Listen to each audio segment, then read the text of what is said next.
بسم الله الرحمن الرحيم. الحمد لله رب العالمين، وأشهد أن لا إله إلا الله وحده لا شريك له، وأشهد أن محمدا عبده ورسوله صلى الله عليه وسلم وعلى آله وأصحابه أجمعين. أما بعد. Assalamu alaikum wa rahmatullahi wa barakatuh, mes bien chers frères et sœurs en islam. Bienvenue sur votre chaîne Simple Islam, l'islam en toute simplicité, pour continuer la lecture de notre épître et de notre livre écrit par le cheikh Abdelrazak al-Badr, hafidhallahu ta'ala, intitulé Comment accueillir Ramadan. Et nous avons rendez-vous aujourd'hui pour la continuité de notre lecture, où nous avons, la semaine passée, au cours précédent, parlé des moyens qui peuvent aider le musulman à purifier son cœur et d'invoquer sincèrement Allah ta'ala. D'accord? Et on avait parlé de l'anecdote de Cheikh Abdelaziz ibn Baz, rahimahullah ta'ala, par rapport à Junana, qui, lorsque Zayd ibn Aslam l'interrogea sur le fait qu'il avait un visage resplendissant alors qu'il était malade, il lui répondit: il y a deux actions qui sont pour moi les plus précieuses. Je ne parlais jamais sur ce qui ne me regardait pas et mon cœur était pur envers tous les musulmans. Et on avait parlé, donc, la dernière fois, de Cheikh Ibn Baz qui a été interrogé pourquoi les gens l'aimaient tant, et il a répondu, rahimallahu ta'ala, que lorsqu'il entendait que des musulmans avaient des querelles et qu'ils ne se parlaient plus, il faisait tout pour les réconcilier, et il n'avait aucune rancœur et aucune aversion, aucune haine ou jalousie, aucune maladie du cœur envers ses frères et sœurs croyants et croyantes. Ça, c'est un exemple que nous devons suivre, Inch'Allah, bismillah, en sachant que, regardez, il ne parlait jamais sur ce qui ne le regardait pas. Ça, on parle de Junana. Et son cœur était pur envers tous les musulmans. Subhanallah, si on appliquait ça, là, il y aurait moins de problèmes sur la terre. Mêle-toi de ce qui te regarde, subhanallah. Parle pas sur ce qui te regarde pas. Comme ça, tu parles pas sur les gens, tu rapportes pas des mauvaises paroles, les gens, ça arrive pas à leurs oreilles, et comme ça, il n'y a pas d'histoire, alhamdoulilah. Et notre cœur doit être pur envers les musulmans. On juge personne. Le musulman ne juge pas son frère, ne juge pas sa sœur. Il ne juge personne. Alors c'est Allah qui va juger. Nous, on ne juge personne. Alhamdulillah. Donc l'un des moyens qui peuvent aider le musulman à purifier son cœur, c'est quoi? C'est d'invoquer sincèrement Allah. Parmi les moyens, c'est d'invoquer sincèrement Allah subhanahu wa ta'ala. Et ensuite, d'observer les conséquences bénéfiques et louables d'une telle action dans ce bas monde et dans l'autre. Et de constater les conséquences désastreuses pour celui dont le cœur est rempli de haine et de jalousie. Et on a dit qu'il était rapporté dans plus d'un hadith que le prophète sallallahu alayhi wa sallam demandait à Allah ta'ala la pureté et la bonne santé de son cœur. Subhanallah, la meilleure créature qu'Allah il a créée, la meilleure créature qui a foulé la terre, la meilleure créature qui sera dans les cieux, la meilleure créature qui sera au paradis. Elle demandait à son créateur, à Allah subhanahu wa ta'ala, la pureté et la bonne santé de son cœur. Alors que dire de nous? Que dire de nous, mes chers frères et sœurs? Que dire de nous? Et en cela, le prophète sallallahu alayhi wa sallam disait, en invoquant sincèrement son créateur, en invoquant Allah subhanahu wa ta'ala, Allahumma ati taqwaha, anta khayru man zakkaha. Ô Allah, accorde à mon âme sa piété et purifie-la. Tu es celui qui est le plus apte à la purifier. Ô Allah, accorde à mon âme sa piété et purifie-la. Allahumma ati nafsi, quoi? Taqwaha. Et ensuite, anta khayru man zakkaha, car tu es le plus apte à la purifier, cette âme. Et aussi le prophète sallallahu alayhi wa sallam, il disait quoi? Il disait Allahumma inni a'udhu bika min qarbin la yakhsha'. Wallah, je cherche ta protection contre un cœur qui ne s'émeut pas. Je cherche protection auprès de toi contre un cœur qui ne s'émeut pas, un cœur qui est vide, un cœur qui n'est pas vivant, un cœur qui ne reçoit rien, un cœur que si on l'arrose, il n'y a rien qui pousse. D'accord? Allahumma inni a'udhu bika min qalbin la yakhsha'. Et dans une autre invocation, il demandait aussi Ya muqallib al-qulub, thabbit qalbi ala dinik. Ya muqallib al-qulub, thabbit qalbi ala dinik. Ô toi qui détournes les cœurs, stabilise mon cœur sur quoi? Sur ta religion. Ô toi qui détournes les cœurs. Parce que c'est Allah subhanahu wa ta'ala qui guide et qui égare. Et s'il veut, aujourd'hui Allah, le matin tu es guidé, le soir tu sors de cette guidance. Et on demande à Allah subhanahu wa ta'ala, justement, Ya muqallib al-qulub, thabbit qulubana ala dinik. Amin. Et il demandait aussi, Allahumma aj'al fi qalbi noura. Allahumma aj'al fi qalbi noura. Wallah, mets de la lumière dans mon cœur. Mets de la lumière dans mon cœur. D'accord? Et cette lumière, on l'acquiert avec quoi? Avec la science. Avec la science religieuse. Donc, mes chers frères et sœurs en islam, profitons de ce mois béni pour soigner les maladies de nos cœurs et de nos langues et efforçons-nous de les purifier et de les rendre meilleurs. Efforçons-nous de les purifier et de les rendre meilleurs. Car de leur pureté dépend la bonne tenue du croyant. De la pureté du cœur et de la langue, tout cela dépend la bonne tenue du croyant de ses affaires religieuses et mondaines. Subhanallah, notre langue et notre cœur, ils ont un impact dans ce que nous faisons dans la vie de tous les jours. Et encore plus dans nos affaires religieuses. Et à l'inverse, la corruption, d'accord, qui altère les affaires religieuses et mondaines, ça vient de la corruption de la langue et la corruption du cœur.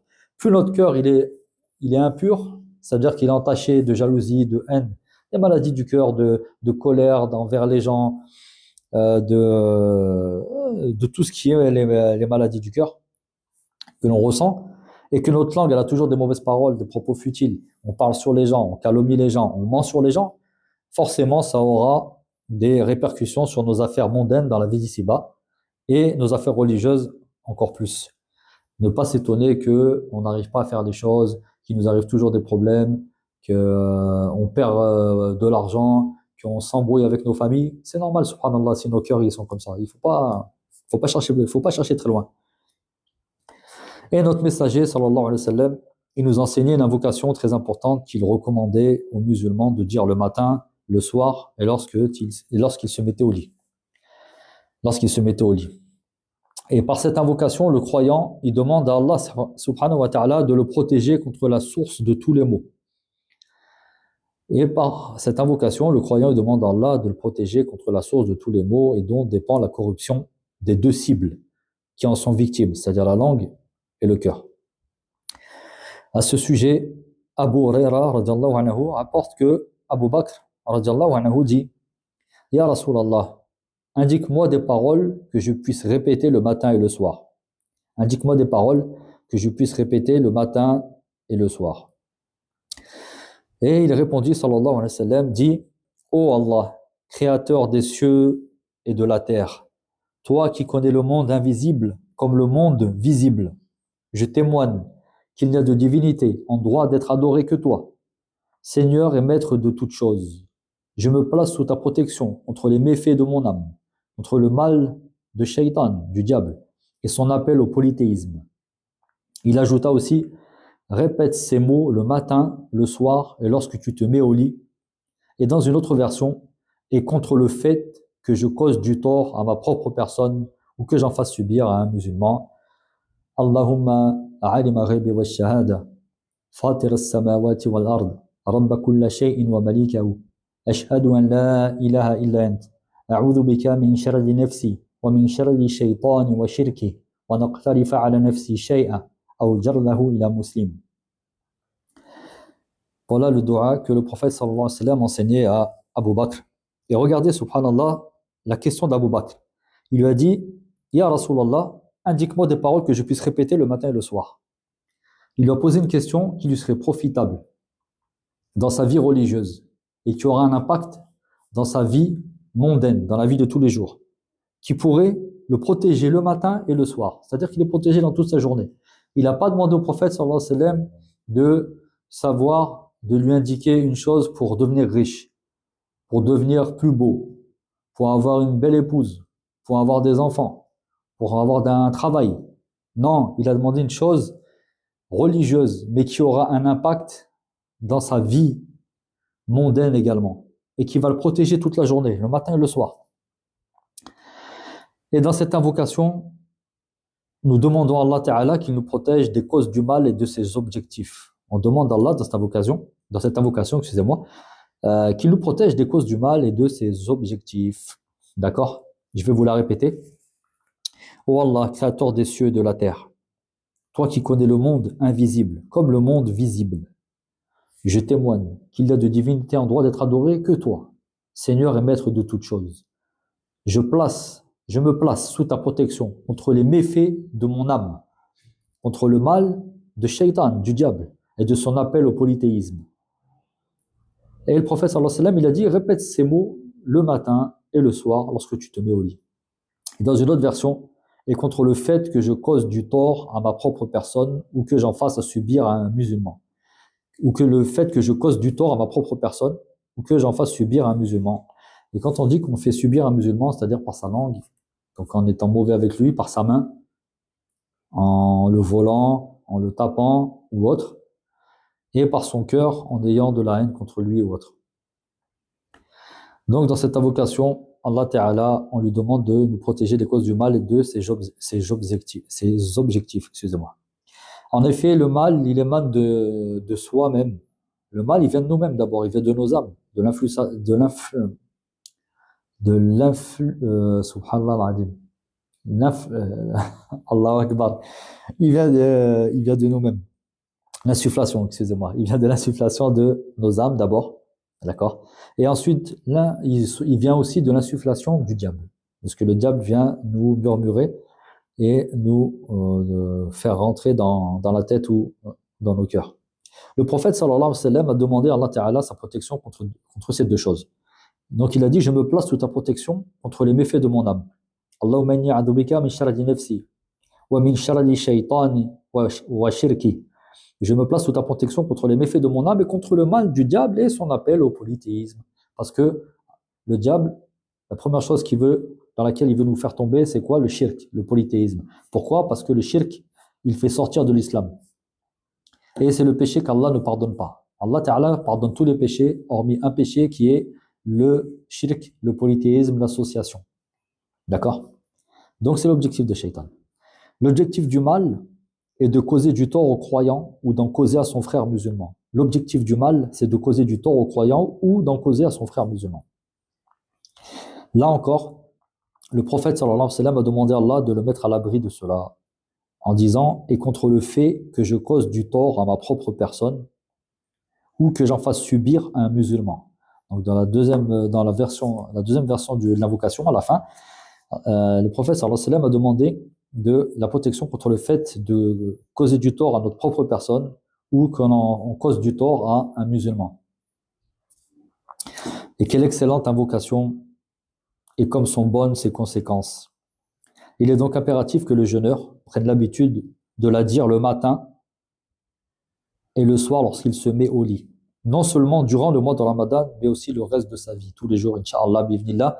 Donc, je me recommande à moi-même et à vous, chers frères et sœurs en islam, d'apprendre cette invocation, Inch'Allah, bi'idhnillah. Oh Allah, accorde-nous des cœurs qui s'humilient devant toi, des langues qui t'évoquent et des âmes obéissantes et apaisées. Et protège-nous contre le mal de nos âmes, des conséquences de nos péchés, du diable et de son appel au polythéisme et de causer du tort à nos propres personnes ou d'en faire subir à un musulman. Allahumma alim al-ghaybi wa shahada, fatir as-samawati wal ard, rabb kulla shay'in wa malikahu, ashhadu an la ilaha illa ant, a'udhu bika min sharri nafsi wa min sharri shaytani wa shirki, wa naqtarifa ala nafsi shay'a aw jarrahu ila muslim. والله تعالى أعلم. اللهم صل على محمد وعلى آل محمد كما صليت على إبراهيم وعلى آل إبراهيم إنك حميد مجيد وبارك على محمد وعلى آل محمد كما باركت على إبراهيم وعلى آل إبراهيم إنك حميد مجيد سبحانك اللهم ربنا وبحمدك أشهد أن لا إله إلا أنت وأستغفرك وأتوب إليك والسلام عليكم ورحمة الله وبركاته.